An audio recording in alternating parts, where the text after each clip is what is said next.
তাহলে এই তৌফিক জিনিসটা খুব দামি জিনিস।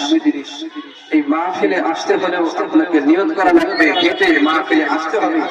আমরা যেমন নাটোর জেলা থেকে করেছি, ট্রেনে চড়েছি, চেষ্টা করে মেহনত করে এই মাহফিলে এসেছি, ঠিক না বলেন?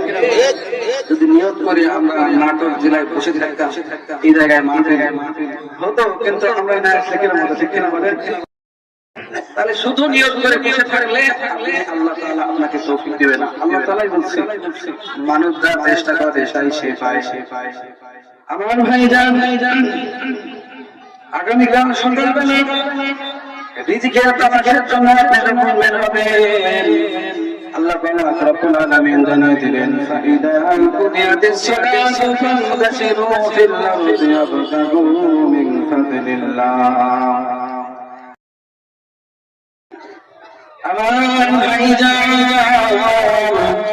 আল্লাহ তাআলা জানিয়ে দিলেন, নামাজ শেষ করে তুমি রিজিকের তালাশ করো, রিজিক খোঁজা, ঠিক কিনা? এখন আপনি নামাজ শেষ করে মসজিদ থেকে বের হয়ে যদি দাঁড়িয়ে থাকেন নিয়ত করে, আল্লাহ বলেছে রিজিক তালাশ করতে, আমি বের হয়ে যদি দাঁড়িয়ে থাকেন, শুধু দাঁড়িয়ে আছেন, আল্লাহ বলেছে বের হয়ে যান, বের হয়েছি।